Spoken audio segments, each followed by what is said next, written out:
Imaginez vous installer au volant d'une Porsche 356 Speedster. Fermez la porte, démarrer le moteur, enclencher la première vitesse et partir pied au plancher en enchaînant du coup les rapports de vitesse. Vous voyez sur le compte-tours, l'aiguille s'affoler, monter dans la zone rouge, vous passez la vitesse et tout d'un coup, l'aiguille redescend pour se calmer à nouveau avant de reprendre cette course à nouveau vers la zone rouge à chaque rapport de vitesse enclenché. Et si cette ivresse de voir cette aiguille s'affoler et monter dans les tours, vous la retrouviez en fait à votre poignet. Retour dans les courses des années 50 avec cette montre réservoir Canister.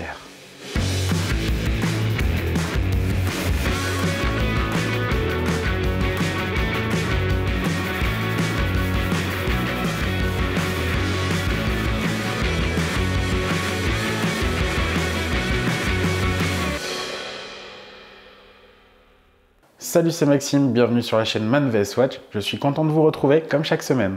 Aujourd'hui, j'espère que vous êtes bien installés, que vous avez surtout envie de mettre votre casque sur la tête et de vous laisser conduire pour la présentation de cette montre de la marque française Réservoir. Comme j'ai dit avant en intro, il s'agit du modèle Canister et ce modèle, à mon avis, il va bien vous surprendre.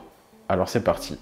Vous le verrez en plus parce que ce modèle Canister, il renferme des complications vraiment sympas. Réservoir est une marque française, créée en 2017 par François Moreau, qui va simplement, on va dire, allier deux de ses passions, à la fois la passion de l'horlogerie, mais aussi la passion des instruments de mesure qu'on peut retrouver à la fois dans des véhicules sur terre, dans les airs ou sur la mer, quand c'est pas clairement dans la mer. Du coup là, peut-être que vous commencez à avoir une idée de l'origine du nom réservoir.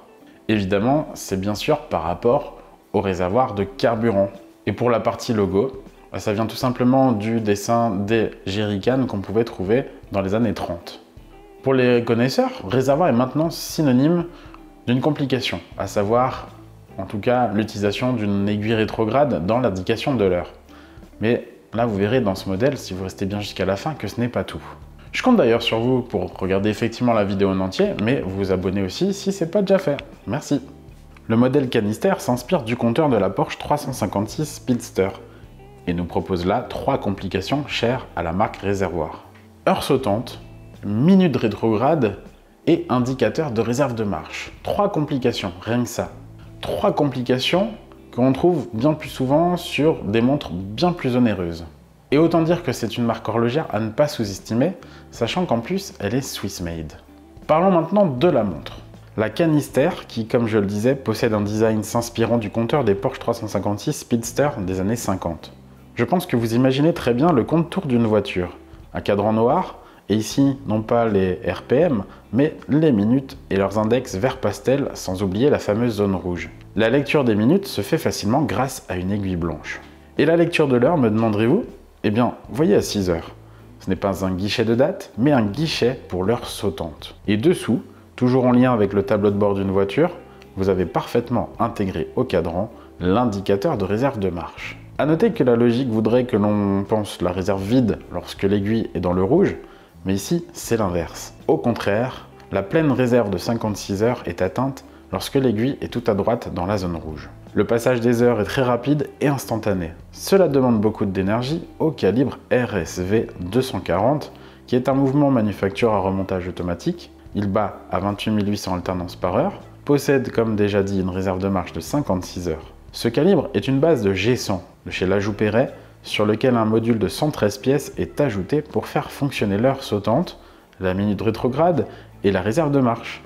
Et malgré l'ajout de ce module, il faut savoir que la montre garde des proportions relativement contenues, et ça, ce n'est pas négligeable. Le boîtier fait 41,5 mm de diamètre pour une épaisseur de 13 mm.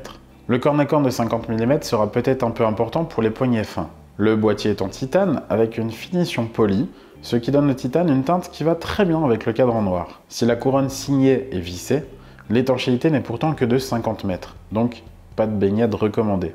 Côté cadran, on a du verre saphir et le fond de boîte en verre minéral K1 est ouvert et permet de voir le calibre dont la masse oscillante est décorée du logo rouge de Réservoir. Et personnellement, moi je dirais que l'attente du passage des heures vaut vraiment le coup. Imaginez Non, imaginez pas, faites-le en fait. Si vous en avez l'occasion un jour et si vous avez cette montre, prenez vraiment le temps, prenez quelques secondes ou quelques minutes pour regarder vraiment le passage des heures. La rapidité du passage des heures et de la minute rétrograde est assez dingue, tout se passe en un battement de cils. C'est vraiment une identité fortement marquée de la marque Réservoir. Je vous invite aussi à regarder l'ensemble des collections sur leur site et vous verrez, comme je disais en introduction, mais qu'on a des univers qui sont bien distincts, que ce soit du pilotage automobile, l'aviation, mais aussi la plongée et même aussi des montres en rapport en fait avec les bandes dessinées, avec des éditions limitées qui sont vraiment très sympas et qui ont réussi pas mal de succès. Je pense notamment à Popeye ou Blake et Mortimer. Pour donner davantage d'allure à la montre, Réservoir propose plusieurs bracelets, que ce soit des bracelets en cuir typé course auto ou bien sur un natto aux couleurs de la montre. J'ai principalement porté la montre sur le natto car je trouve que ça lui donne un côté sport et moderne à la fois. La montre a obtenu le Red Dot Award dans la catégorie Product Design en 2022, ce qui souligne encore plus le côté novateur de la montre et de son design qui lui est vraiment propre. Il y a un côté clairement ludique dans cette montre. C'est vrai qu'à première vue, le fait qu'il n'y ait pas de mouvement visible facilement comme une trotteuse des secondes pourrait faire le tour du cadran, le show c'est se faire désirer et à heure fixe. Finalement, c'est du coup un cadran qui reste lisible facilement et seules les informations importantes s'affichent à nos yeux. À midi, on retrouve le logo et le nom de la marque, ainsi qu'une fine mention Swiss Made. Si vous voulez vous aussi vous offrir une montre qui sort du lot avec son design inspiré du sport auto, ou bien que vous avez envie d'avoir une montre dotée de complications sympas et peu courantes, alors vous allez être surpris de savoir que cette Réservoir Canister est au prix de 4 500 € avec un bracelet supplémentaire offert. Et honnêtement, je pense que c'est, même si c'est un prix forcément, comme toujours en horlogerie, on sait bien qu'une montre à plus de 10 € clairement ne sert à rien, mais ici, donc pour ce prix-là, vous avez quand même 3 complications qu'on ne voit pas non plus ailleurs sur des montres de cette gamme de prix, et des complications en fait qu'on voit même rarement, j'ai envie de dire, surtout les 3 rassemblées sur une seule montre. Donc franchement, moi j'ai envie de dire bravo à Réservoir pour ce positionnement tarifaire. En plus, j'avais pu voir quelques membres de l'équipe Réservoir donc, au salon Time to Watches à Genève cette année, donc en 2023. Et je me réjouis en tout cas de les revoir donc, pour le prochain salon en 2024. Voilà pour cette vidéo donc, concernant la Réservoir Canister, une montre qui est vraiment sympa avec ses 3 complications. Je répète quand même, on a une heure sautante, minute rétrograde et indicateur de réserve de marche. Alors oui, ça change de ce qu'on a l'habitude de voir et ça fait plaisir. Et puis surtout, cette inspiration donc, de compteur de voiture, moi je trouve ça génial. J'espère en tout cas que cette présentation vous a plu. Comme d'habitude, j'attends vos commentaires, vos avis, du coup, juste en bas de la vidéo.